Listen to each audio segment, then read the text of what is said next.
Hey everybody, VR gaming fan here. I really wanted to drive home the point when it comes to the differences between the various VR headsets, because one, I'm a huge fan of VR and I want it to succeed. I want people to have good experiences, and I want the industry to flourish and to be a user-friendly, user-inclusive environment, pro-consumer. Also, I want to make sure that people really understand what it is they're getting into, because at least first-generation VR is very expensive, and you don't want to waste the better part of $1,000 or more on something that you don't enjoy. So I've done up this report card comparing the three current contenders for VR, the HTC Vive, the Oculus Rift, and the PlayStation VR, on the important factors. A lot of factors, you notice, aren't listed here. I don't have things like resolution, field of view, frames per second, things like that, because they're all basically comparable. All of them, the screens are sufficient that they can deliver the necessary experience.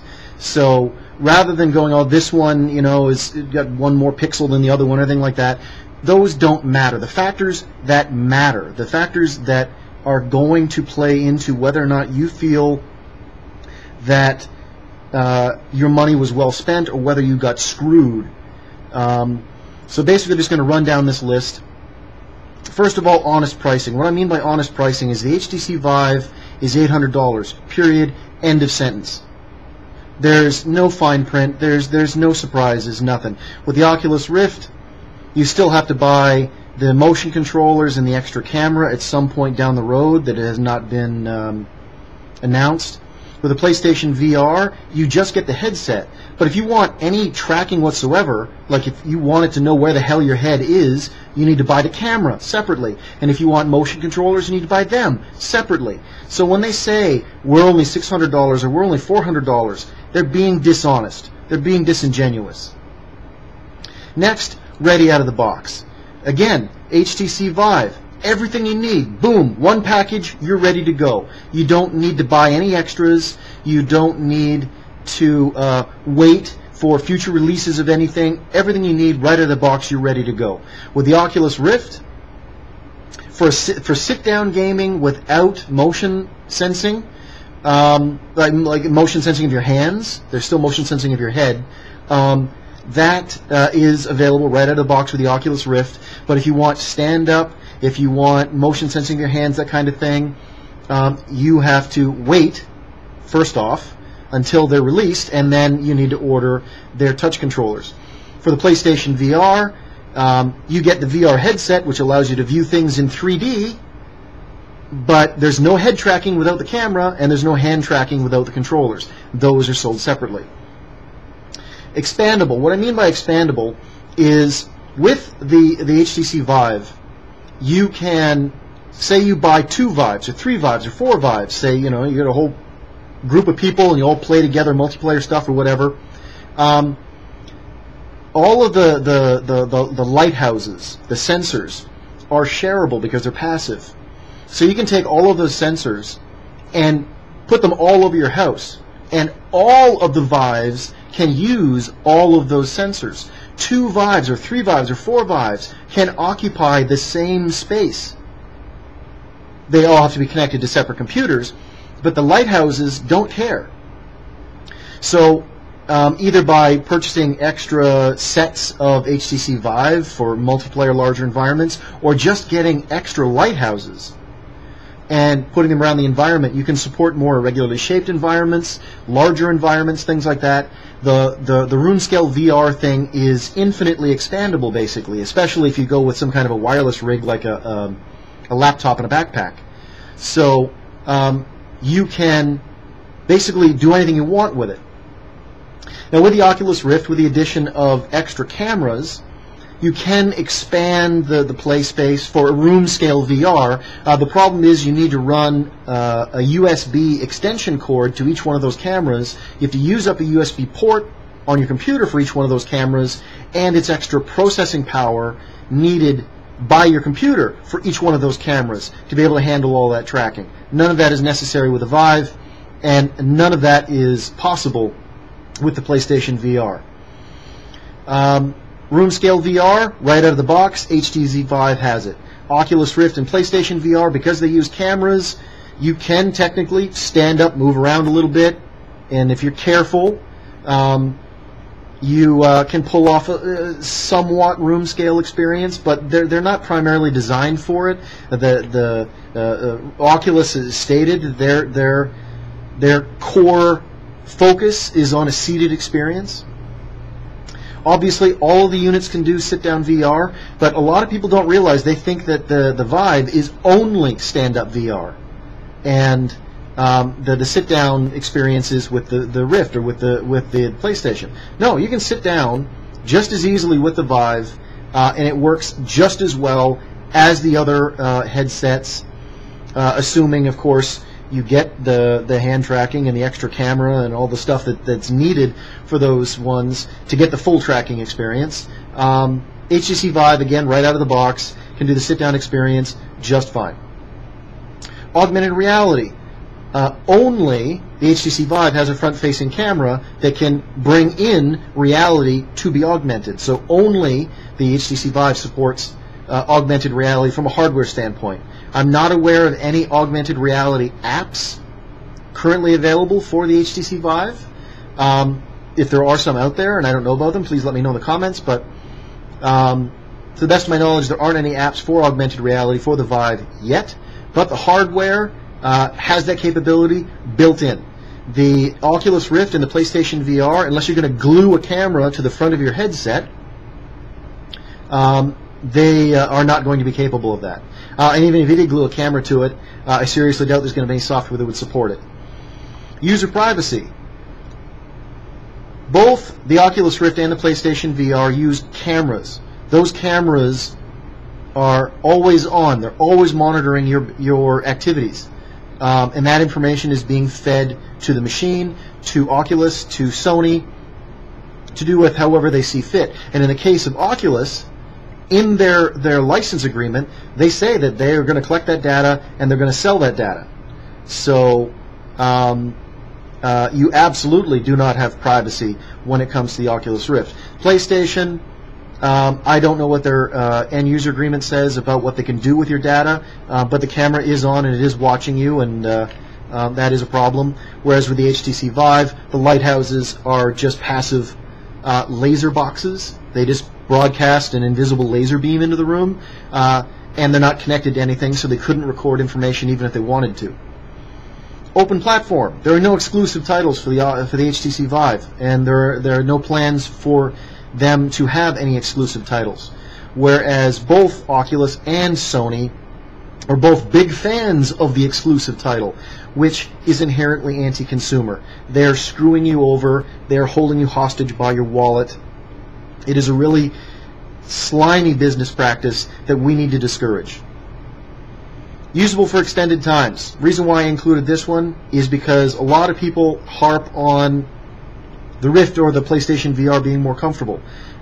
Yes, if you directly compare each of the three headsets, the most comfortable of all three being the PlayStation VR, the second most comfortable being the Oculus Rift, and finally the HTC Vive, because the HTC Vive is heavier. The reason why it's heavier is because it's got more hardware in it. It can do more. But everyone who uses the HTC Vive who isn't doing a hatchet piece on it, or is smart enough, to actually adjust the straps properly, have reported that it is perfectly comfortable to wear for multiple hours of gaming. So, although yes, technically, the Rift and the PlayStation VR are slightly more comfortable, when you're immersed in the VR experience, you don't notice. It simply does not matter. As mentioned before, only the HTC Vive has a front-facing camera. That feature is never going to be available for the current generations of the Oculus Rift or the PlayStation VR. So any and all functionality that will come with that, you're only going to be able to get with the Vive. And that ties into the next one, which is safety features. And what I'm referring to by safety features is the system they have for letting you know if you're going to encounter an object. And this is another reason why I gave both Oculus Rift and PlayStation VR only half marks for full room VR. In addition to the problems of getting the full room VR working for the Oculus Rift or the PlayStation VR and the added expense in doing so, there's also the fact that they don't have any safety features. The front-facing camera is constantly monitoring your environment around you, and its chaperone system lets you know when you're about to collide with a wall or whatnot to prevent you from injuring yourself. That functionality does not and cannot exist for the Oculus Rift or for the PlayStation VR. So even if you go through the trouble and expense to get the paler imitation of full room VR with either the Oculus Rift or with the PlayStation VR, you're constantly going to be at risk of injuring yourself, damaging your possessions, or damaging your VR. Offline capable. The Oculus Rift requires a persistent internet connection at all times. You have to be connected to the internet and you have to be signed into their service. And they're constantly collecting data on you for sale the entire time. I wasn't able to find out whether or not you could use PlayStation VR offline or not. So I can't comment on that. HTC Vive, I know that you can. So for most people, that's not going to matter. They're using a sit-down PC or PlayStation's connected to the wall or an always-on wireless router, whatever, and for the most part, it's not going to be an issue. But what happens if your internet connection is down? Now you can't use your Oculus Rift at all, period. Can't use it, it's a paperweight. Even though your computer's working and you've got power and all the video game titles are on your system and everything else, you can't use it. And as I said, for the PlayStation VR, I don't know. I wasn't able to get that information, so I can't comment. Prevents motion sickness. Now, some people may be saying at this point, what are you talking about? All of them, they have the 90 frames per second and, you know, the high resolution and the low persistency and everything else. That's not what I'm talking about. What I'm talking about is the motion sickness caused by the disconnect between what you're seeing and what your body is feeling. Yes, all of the headsets across the board have gotten rid of the motion sickness that is caused by high persistency displays, not high enough refresh rates, things like that. Those have been eliminated. But with a sit-down experience where you're using a gamepad or joystick of some kind to move around, it causes motion sickness. It doesn't matter how good your headset is. It could be the best headset in the world. You're still going to get motion sickness, which is why Oculus Rift has a rating system for its games to let you know how much motion sickness this is going to cause. You don't get any motion sickness from stand-up room scale VR. None. Because what you're seeing and what your body's feeling match up exactly. Now, if you use the HTC Vive to do a sit-down experience with a gamepad, so you're playing an Oculus title, a non-exclusive Oculus title on your HTC Vive, which you can do, then you're just as prone to get motion sickness as you are with the Oculus Vive or the PlayStation VR. But the main push for apps developed specifically for the Vive is for that stand-up room-scale VR, and there's no motion sickness with that. So you're much likely to have a much more pleasant, less nauseating experience with the HTC Vive and titles designed for the HTC Vive than you are with the Oculus Rift or the PlayStation VR or titles designed for those platforms. Intuitive interface. The reason why the loss of marks for the Oculus Rift and PlayStation VR is because the Oculus Rift and the PlayStation VR are designed to be used with a PlayStation or Xbox controller, which is non-intuitive. That's something that you need to learn. Whereas you can hand your grandmother, who's never even seen a computer before, the motion controllers for the HTC Vive, put the headset on, and she can just go.